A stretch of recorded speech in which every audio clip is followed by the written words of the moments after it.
Thank you, Kelly.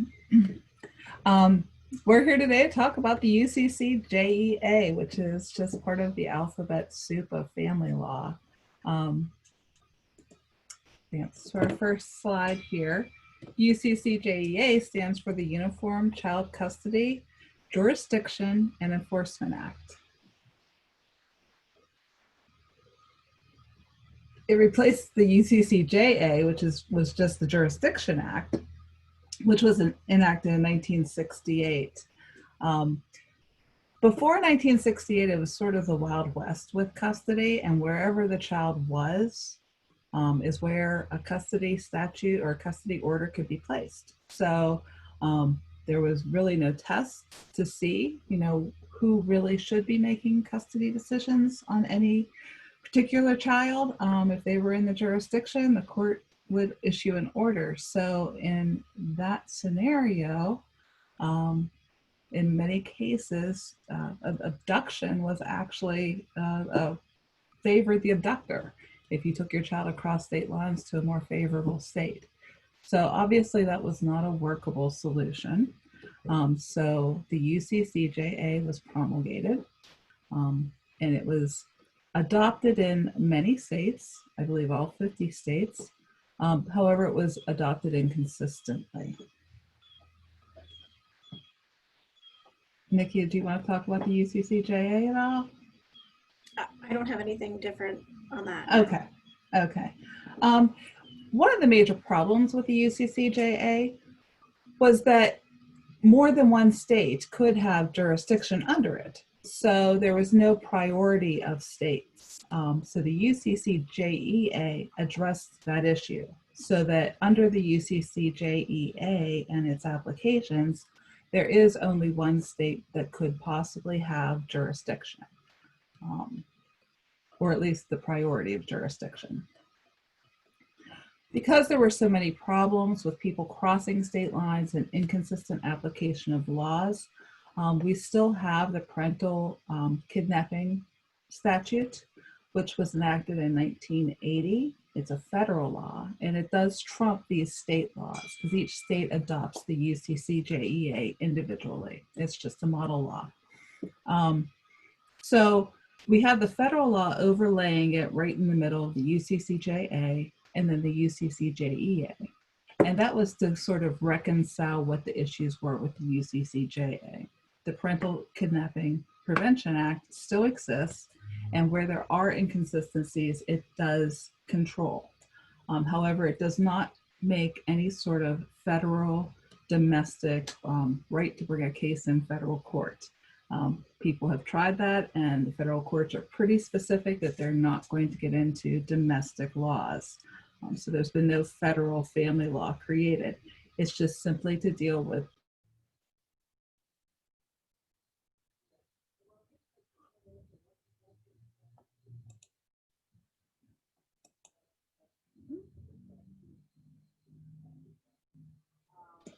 Am I muted? There you go. You're unmuted now. How long was I muted? Not long. Okay, good. All right, that's fabulous. Okay, so the Parental Kidnapping Prevention Act does still exist. It does control when there is a conflict with a state law, but the UCCJEA has mostly remedied what the PKPA was put in place to address. So every state in the United States, as well as the territories and jurisdictions, have enacted the UCCJEA largely as in whole. There's been very few variations, unlike with the UCCJA. I think states realized that by changing things, that really sort of made the whole idea of a model law and a model rule didn't make any sense. So for the most part, with small variations, every state that has adopted it in whole. In Pennsylvania, we have, we'll talk about that in a few slides. Massachusetts is the only holdout, and it's constantly being repromulgated in Massachusetts, but for some reason they are unable to get it passed there. So Massachusetts still has the UCCJA, the Uniform Child Custody Jurisdiction Act, in effect.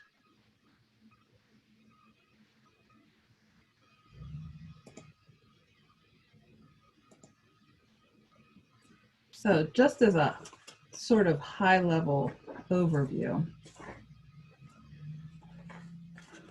UCCJEA governs state court jurisdictions to make and modify child custody determinations. And child custody determinations have to do with both custody of the child as well as visitation. It also requires state courts to enforce child custody determinations that have been made by other states, and that is a requirement under the UCCJEA. And the UCCJEA has also established some innovative interstate enforcement procedures that did not exist prior to its enactment in 1997. It's important to note that the UCCJEA is not a substantive custody statute, so it doesn't determine or guide courts in what sort of custody decision should be made. It simply is jurisdictional and procedural. So what state can exercise their substantive custody laws in a matter. Doesn't say what those custody laws can be. So obviously different states still have different custody laws, and it doesn't make any determination about what is, which should be applied, just which state should apply their own laws. It also does not apply to child support cases. That is covered by a separate act, the Uniform Family Support Act, and that has been adopted by all 50 states.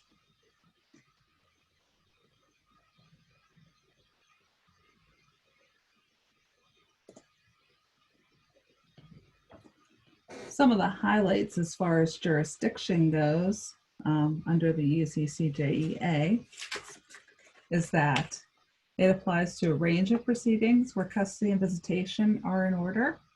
So this might be, of course, divorce and separation. It could be neglect and abuse proceedings, dependency, guardianship, TPRs, paternity, and in PFAs, where we often see them in our practice. Again, it does not apply to child support cases, nor does it apply to adoption proceedings. Probably one of the biggest highlights is the priority of home state jurisdiction. That was reconciling it with the PKPA and trying to assure that more than one state did not have priority jurisdiction in a case. And we'll talk a lot more about home state jurisdiction coming up. Under the UCCJEA, exclusive and continuing jurisdiction is continued in the initial decree state if that state determines that there is a basis to continue. And again, that's something we'll talk about. This is just sort of highlighting what the big deals are about UCCJEA. Emergency jurisdiction is authorized in cases involving family abuse or abandonment of a child, which makes perfect policy sense. There's also specific rules provided regarding inconvenient forum analysis and specific factors that must be considered if a court is going to decline jurisdiction on the basis of it being an inconvenient forum to hear the matter.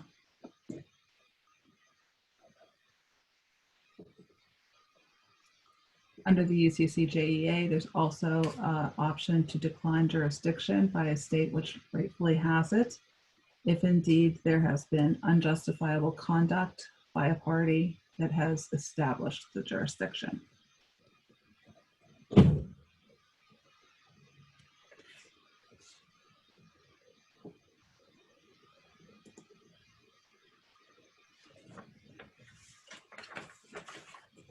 Under the UCCJEA, there was different enforcement mechanisms that were put into place that allowed courts to more easily enforce out-of-state orders of other courts. So they can issue temporary enforcement provisions regarding visitation in a matter without assuming jurisdiction in the entire custody case. There's also a mechanism for registering out-of-state orders. There's a mechanism for enforcing them in a speedy manner. And again, these will all be discussed further. Warrants can actually be issued, pickup provisions for children who are being held or detained against a custody order that's valid in another state. And there can be civil enforcement, of course, of custody determinations.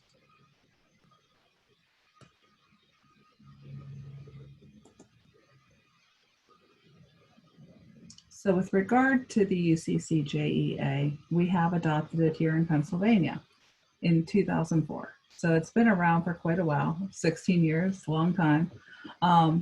People tend to still be a little bit intimidated by it. It is a very dense law, but it's one that's very logical. And once you hopefully understand it after this course, you won't be intimidated by it.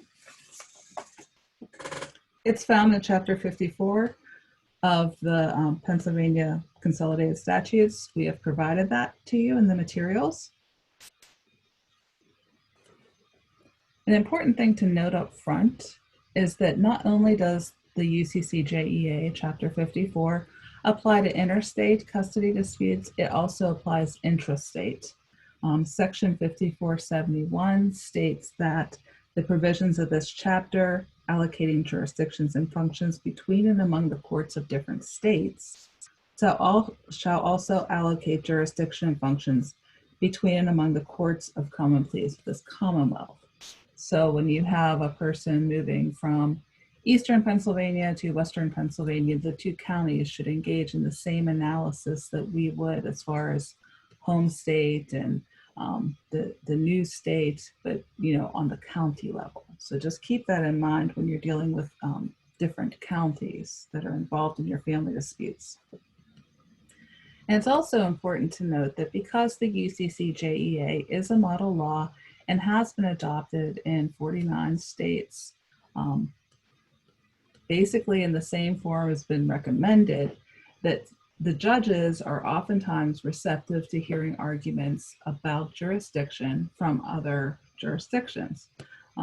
It tends to be more persuasive because they're all applying the same law, and it doesn't have to do with the substantive law of the state. It merely is jurisdictional issues.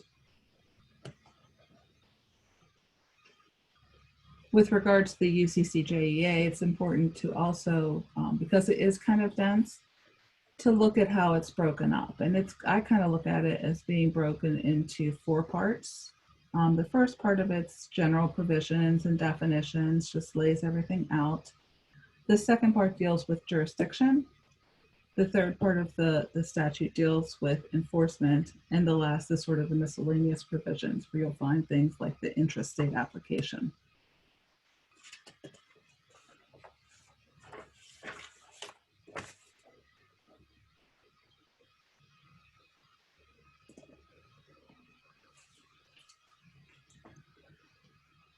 The hierarchy is extremely important under the UCCJEA. It will actually determine who has jurisdiction in a certain manner. The home state is the most important and the highest in the hierarchy. Home state jurisdiction trumps all other bases below it. And they only come into play if there is no home state or the home state declines jurisdiction. The home state is defined as where the child has lived for 6 months prior to filing an action in court,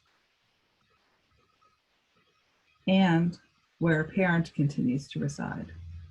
So there's actually 2 parts to that. So if the child is living there, it's not an issue, that's the home state. But if the child is absent from the jurisdiction, but did live there for the prior 6 months and a parent remains there, then that could be enough to establish the jurisdiction under the home state. And that's called the look back provision.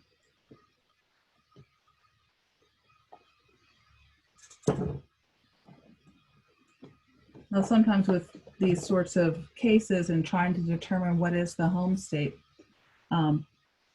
if someone's been on vacation or has gone away for a summer or summer camp in West Virginia, is that temporary absence counted towards that 6 months?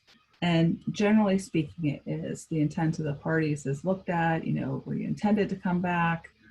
So there can still be temporary absences,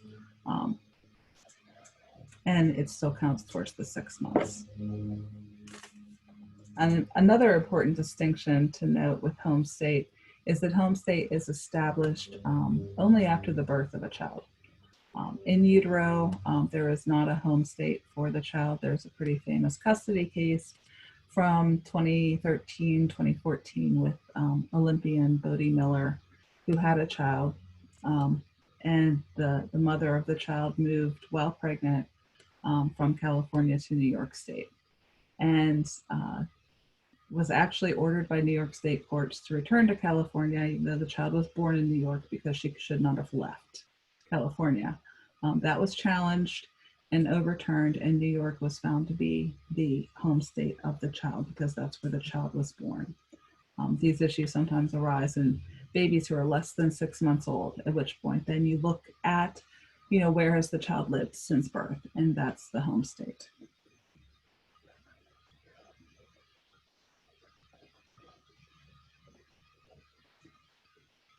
On the hierarchy of jurisdiction, Nikki, did you want to do significant connections? That's okay. Your notes are more inclusive than mine. Okay.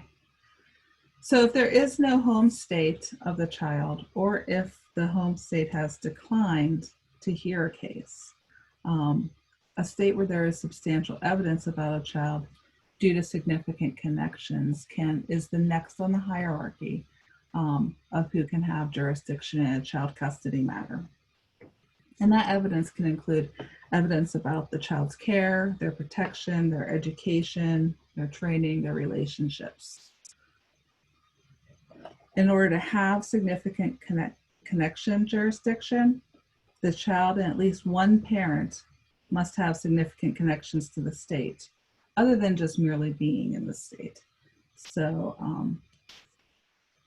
being in the state is not required, but it's also not sufficient to establish the custody determination.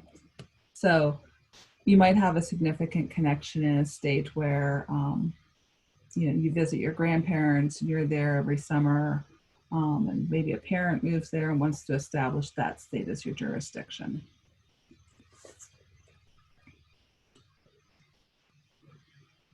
The major question in establishing if there's a significant connection is there sufficient evidence for a court to make an informed custody decision? Because if there's not, then the court doesn't want to get involved in such a decision. So the interesting thing about significant connections, and this was where the UCCJEA ran afoul, is they didn't have a priority system, is there can be more than one state that a child has significant connections to. And in that case, if they're both on the same level, or 2 or 3 states with significant connections, who does have jurisdiction? They're all on the same priority level on this hierarchy. In that case, that's when the race to the courthouse is actually invoked. And the state where the proceeding was first filed will prevail if the courts can't agree amongst themselves about who could hear this case.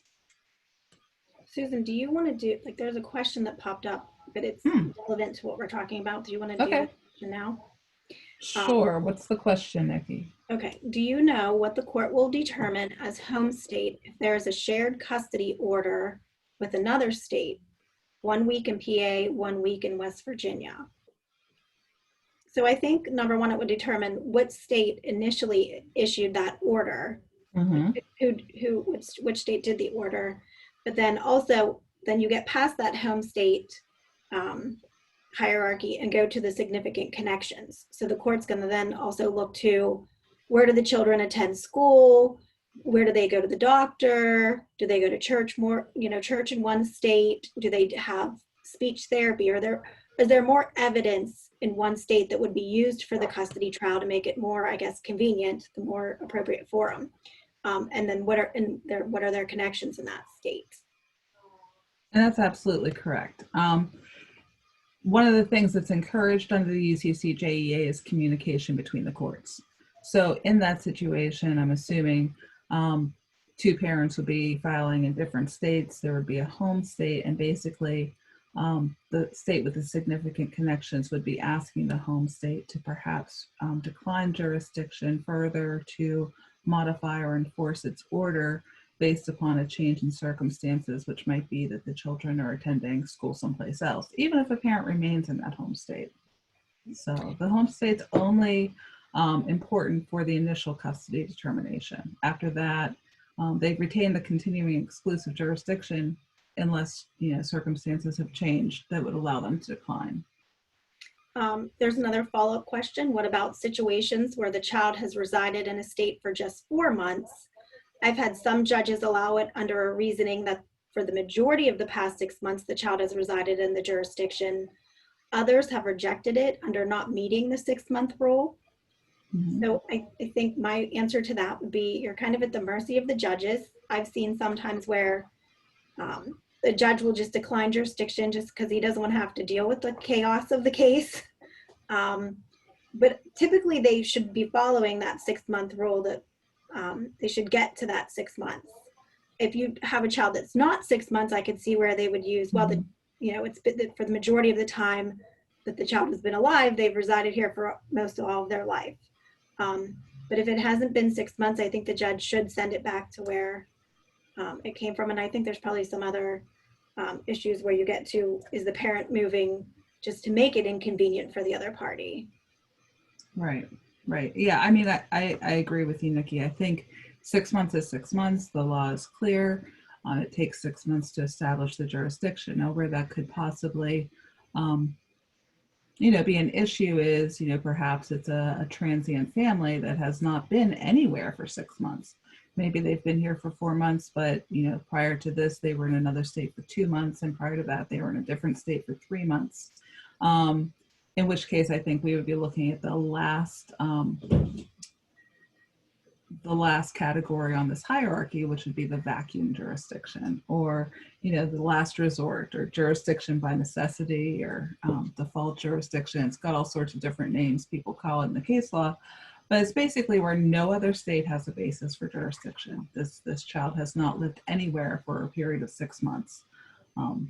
The materials that I reviewed, stated this might be homeless children, this could be children of migrant workers, certain military personnel, kids that are shuffled between family members due to a family situation, and actually traveling circus kids. I'm not sure that they really exist anymore, but that is one of the things that was mentioned in some of the articles.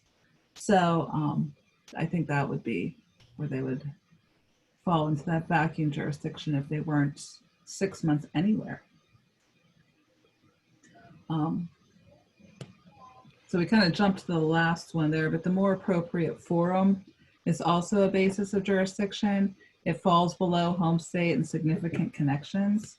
And if there are home states and significant connection states, they both have to decline in favor of the more appropriate forum. The hierarchy simply must be followed. So there's 8 factors to be considered under the Pennsylvania statute and the UCCJEA. It's at section 5427, and we'll go over what those 8 factors are, but both the home state and the significant connection state, if there is one, would have to go through that analysis to determine that the other state would be a more appropriate place to hear this case. Susan, this is Kelly. If I could just interrupt quickly. For all the attorneys in the webinar today, I'm launching the first of the CLE polls. Please respond within the next 2 minutes. Thanks, and Susan, feel free to continue. Thank you. I had to launch it again, so everybody please. Oh, okay. I'm sorry about that.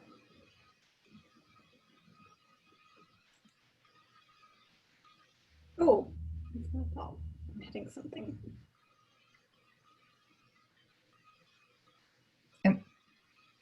You're free to go ahead. Okay, thank you. Sorry about that. No, that's okay. Okay, so that hierarchy applies to initial custody findings. Your first time someone's walking into court and trying to determine who has jurisdiction. So the next slide, we're going to talk about modification jurisdiction. This obviously means that some court has already issued a decree.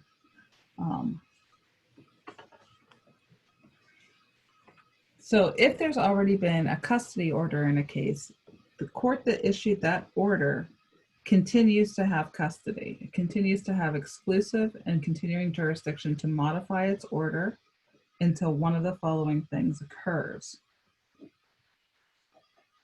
that there's no significant connections to the case anymore, and substantial evidence no longer is available in that state, where neither child nor one parent reside in the original state, or that state decides to relinquish its jurisdiction. It's important to note that jurisdiction does attach at the commencement of the proceeding. So when the first pleadings are filed, that's when jurisdiction attaches.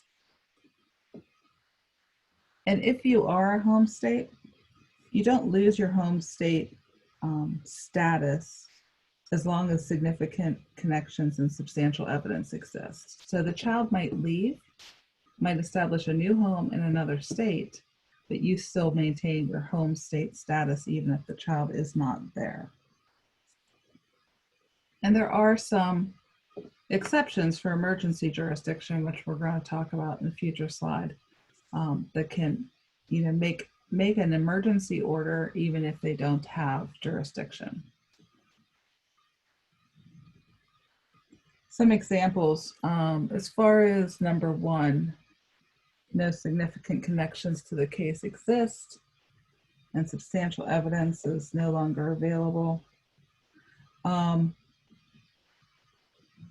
Say you live in Pennsylvania and the parties divorce and the custody order is entered in Pennsylvania. Mom of the kids might move to Delaware after the divorce, but the custody order remains in Pennsylvania. If father seeks to modify, if he has not been, the children haven't been back visiting, they haven't maintained any sort of connections to the state, that might be one where the jurisdiction might be transferred to Delaware. If they're still having connections with the state, they're still coming back, then jurisdiction would probably remain here in Pennsylvania. I'll say same situation, Pennsylvania issues a custody order, mother and children move to Delaware, father moves to New Jersey. That one, the second one's very easy. Neither child nor parent remain in the original state, so jurisdiction would no longer exist here. So exclusive and continuing jurisdiction basically remains in the original state until circumstances change pretty dramatically. Either there's no more significant connections or neither child nor parent resides here. And I think a lot of time we see court orders, I know around here, the western part of the state, where the court, when they issue their first custody order, put an automatic provision in there that says this court will continue to have jurisdiction until it relinquishes. Mm-hmm. So neither party can remove the child from the state with the intent of changing the jurisdiction without prior consent of the court. So we see those provisions too, where we need to then go back and ask the court, hey, could you please relinquish jurisdiction so we can file in another state? Mm-hmm.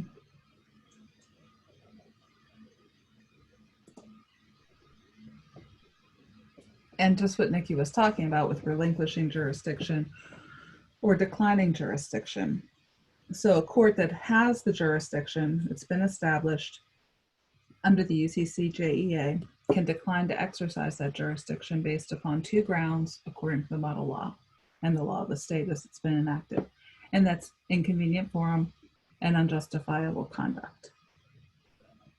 So I talked about inconvenient forum previously. That's section 5427 of the law. There are 8 factors that are to be considered to determine if another court is better positioned to make the custody decisions in this case. And the court might undertake this analysis on its own motion. It realizes that this is an issue, that there's another state involved.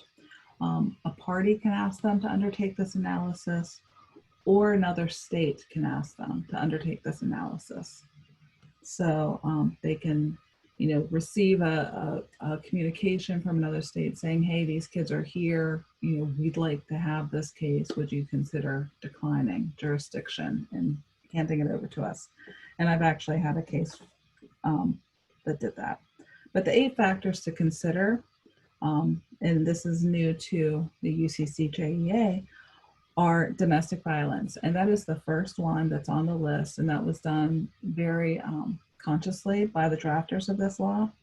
It's explicitly included as the first factor courts have to consider, which state can best protect the victim. And, this comes up a lot when people are seeking refuge in a different state. So the second factor is the length of time that the child has been absent from the home state. Has it just been days or has it been years? The distance between the 2 states, we have several states right around us here in the western part of the state, just like in the eastern part of the state you guys do. So, is it a huge jurisdictional problem with people getting back and forth to court hearings? Could someone come from, just right over the state line over to have the case heard, or is this going to require a lot of time and expense for the parties? So that's the distance, and they look at the relative financial abilities of the parties. Are they able to travel? Are they able to litigate this out of state? They look to see if the parties have reached any agreement. Is there any evidence that, one party or another agreed to this move? The ability of the courts to decide. Usually this is, most courts will say that they have an ability to decide the matter. And the familiarity of the court with the family. So do they have a long history of litigation? Is there, a huge history? The judge is very familiar with the case, and then to move it now would, not serve the best interest of the children. So all these are considered at the court's discretion. Have you had that happen? I know I've had that happen where both parents have moved out of state, but it's been such a long, tumultuous custody case, and the judges kind of said, well, I'm not giving it up. I know too much about this family. I want to keep this case. I've had that happen. Yeah. I have not, but I think you could definitely argue in that case that there is absolutely no basis. I think under the law that, if neither parent nor the child lives here, then it should be somewhere where the children do reside and have significant connections. And the other basis for declining jurisdiction is unjustifiable conduct. That's also known as the clean hands doctrine. So the court's required to actually decline jurisdiction if the jurisdiction was created by the unjustifiable conduct of the party bringing the action. So, someone has taken their child, has basically disappeared with them, lived somewhere for 6 months, and suddenly walks into court and says, hey, we've been here. Maybe they did that, without the other parent's knowledge, many ways that they can do that. So they will not be rewarded for their bad behavior. So it also will require that there are expenses and fees assessed to the party who has committed the wrong. So basically a party can't gain a jurisdictional advantage just to get jurisdiction.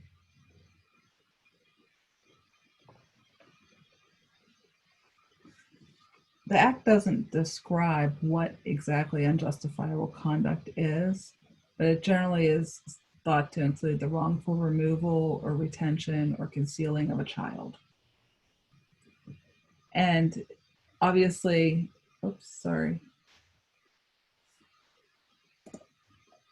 obviously, in the case of a parent in a domestic violence situation, they oftentimes will flee with their child to another state and not say where they've gone.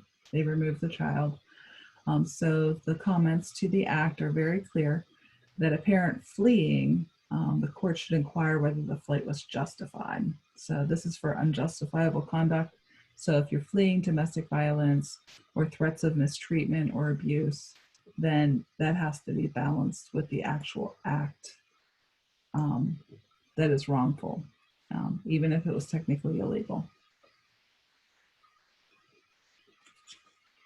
It's important to note that when a court declines jurisdiction, they don't actually just dismiss the action and throw it out and they're all done. They stay the action until a new action can be commenced in the other court.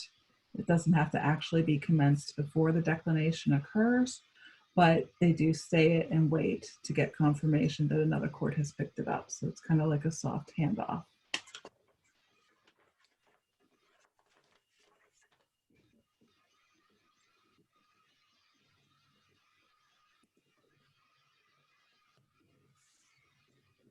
Emergency jurisdiction. So this is a basis for jurisdiction when an emergency order can be entered if there's a child that's in need of protection and is in danger, so that the court can address that immediately. And this is a court that doesn't necessarily have jurisdiction under the UCCJEA.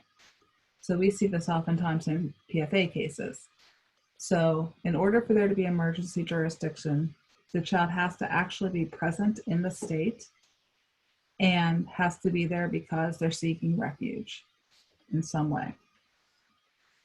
So this is a temporary basis for jurisdiction, and it's also concurrent. It doesn't remove jurisdiction from the home state or whatever state has initially issued the initial order. They're just to address the extraordinary circumstances that are before the court at the time.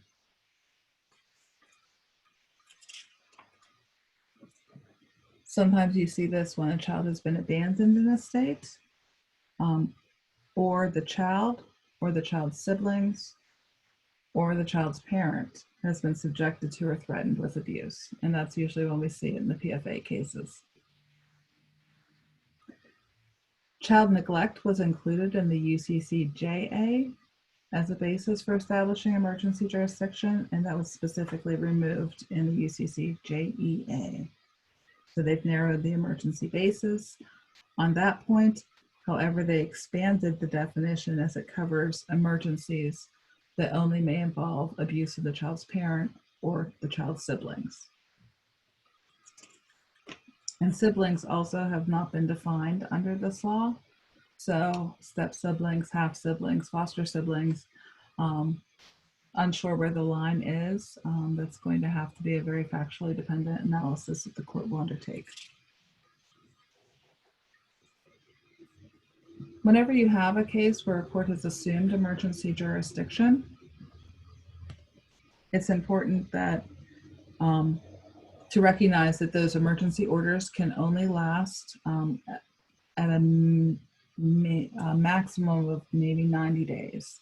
It's not really spelled out in the court. That seems to be what the law is stating, that they should not last longer than 90 days.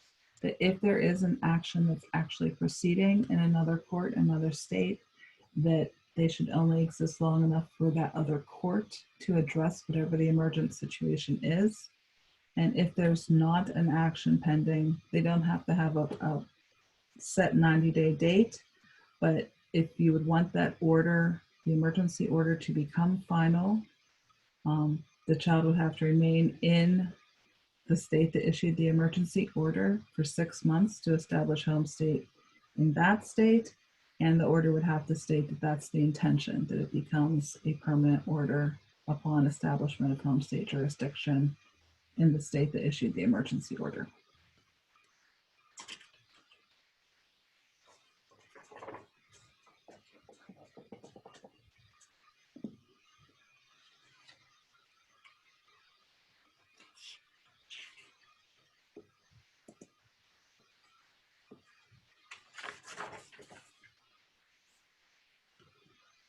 Because the UCCJEA is dealing with different jurisdictions, different judges, different states, one of the things that built into it was cooperation between the courts. So communication is extremely important and is built right into the statute. In the emergency jurisdiction scenario of the prior slide, if another court already has a case going on in the custody matter, the courts are actually required to communicate with each other. Well, we'll talk about that, I guess. Here, the communication has to be on the record, and the parties may or may not participate at the court's discretion. Different courts have allowed different levels of party involvement. Sometimes they allow parties to present arguments to both courts, ask questions of both courts, present witnesses. Sometimes they're only allowed to hear the communications that are occurring between the judges about the matter. And sometimes they're only allowed access to the record that's created of the communication. So that's not defined in different courts, and different judges are actually handling that differently. I've had, in our own county, I've had one judge provide us with the record. I've had another judge actually allow us to be part of the conversation with the other courts. So it depends upon the individual judges.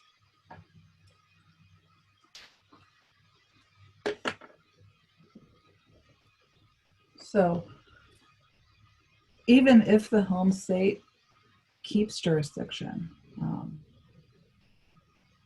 the states are encouraged under the act to cooperate with each other to mitigate the burden and to increase safety of all of the parties. One state may hold an evidentiary hearing and take testimony, gather evidence, excuse me. Custody evaluations can be done, excuse me, in the state where the child is, and that evidence can be provided to the home state. Certified records can be exchanged and transmitted, as well as other documents and evidence. And a court might order a party to pay reasonable necessary travel expenses if that's required for persons and witnesses to appear in the other jurisdiction as witnesses.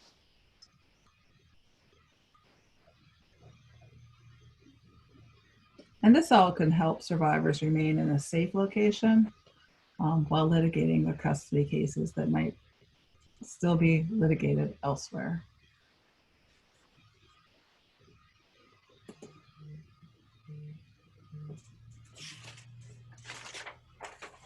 For the E, the UCCJEA, state courts are actually required to recognize and enforce child custody determinations that were made under the jurisdictional standards of the UCCJEA.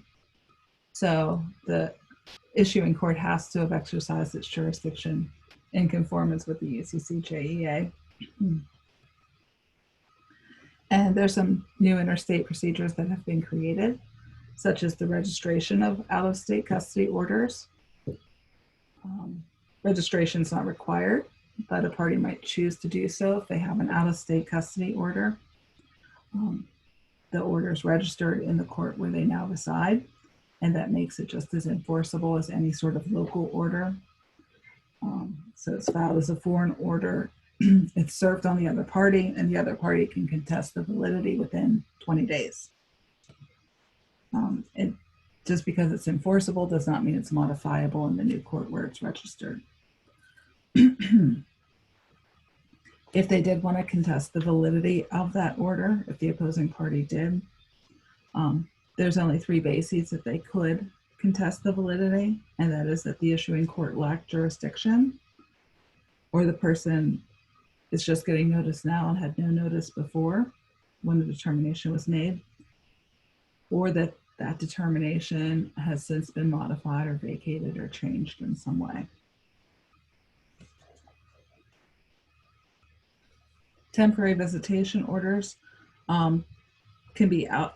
You can enforce state orders regarding visits that don't have a specific schedule. Like say you have an order that says reasonable visitation with father, and father's now seeking that to be enforced. So the court can define what reasonable visitation is as part of its enforcement powers. And there's also expedited provisions. So an expedited enforcement of custody determinations are supposed to be based upon the next business day, next judicial business day, unless impossible.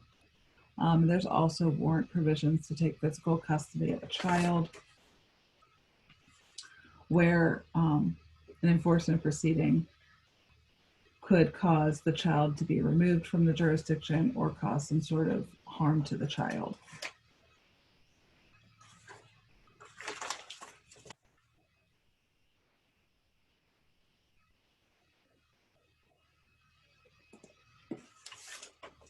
There's many advanced issues with the UCCJEA, so this was just really a basic overview, but obviously military situations can be a complicated matter.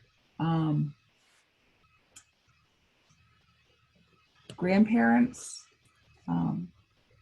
they can be a person acting as a parent under several provisions, and grandparent custody laws can be difficult and vary from state to state. So that could be a more advanced and complicated issue. We already talked a little bit about infants and being less than 6 months old and where the child has lived since birth. Tribal courts, which we don't see a lot of here in this state, or at least in this part of the state, but there are interplays with ICWA and different Native American laws, and then foreign and international courts. There's the Hague Convention, and the UCCJEA can recognize certain foreign courts, but then certain are not recognized where there's human rights abuses. So these are more advanced issues that would have to be considered if any of these things come up in a case that you're litigating.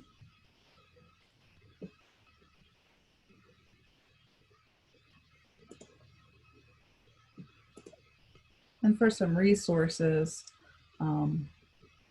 that I have found really helpful, especially the first one, the Legal Resource Center on Violence Against Women. Deb Gelman is the executive director there, and they will provide you with sample pleadings. They'll hook you up with attorneys in other jurisdictions that have done this sort of thing. They have all sorts of free webinars and trainings on their website. They'll provide technical assistance to you if you email them with a question. So they've been really, really helpful.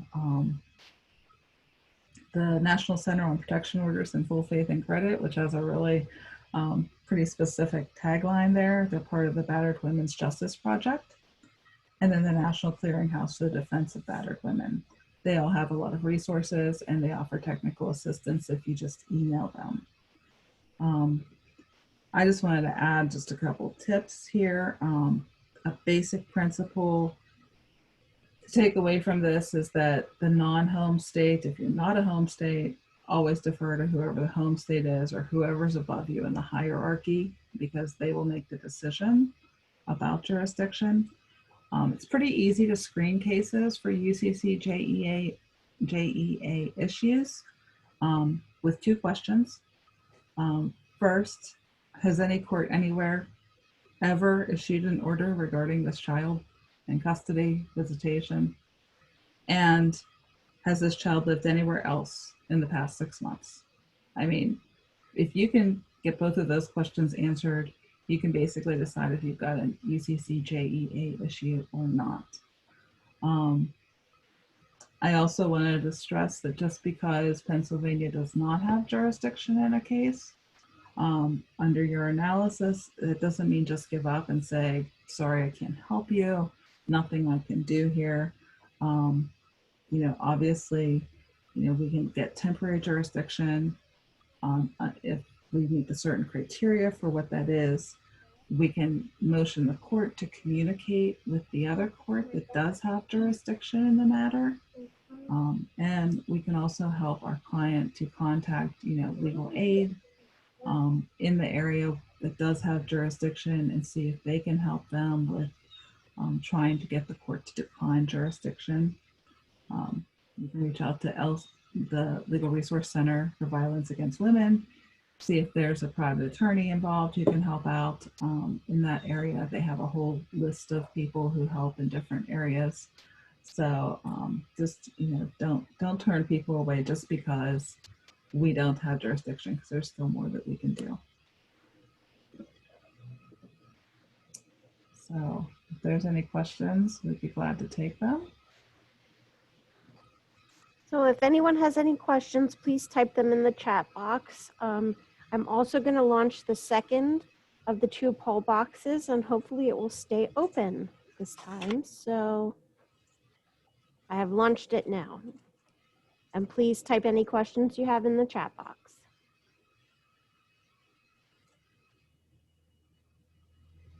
Susan, there's a question I can read to you.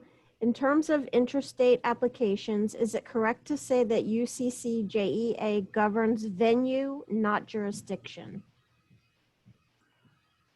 Are you talking about intrastate within our state?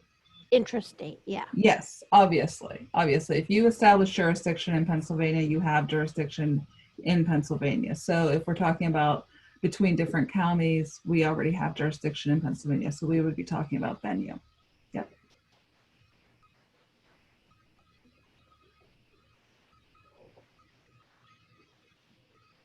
I'm not seeing any other questions. We'll give you all about another minute. If you have any questions for Susan or Nikki, please type them in the chat box now.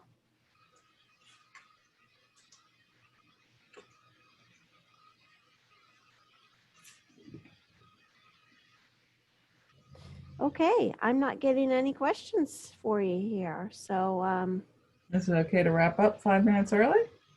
Yeah. Okay.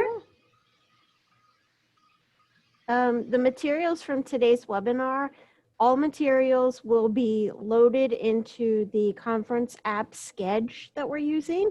So materials, if not already loaded, will be loaded there. And thank you to Susan and Nikki for being here with us today and sharing this information. And everyone have a great afternoon. Thank you. Take care.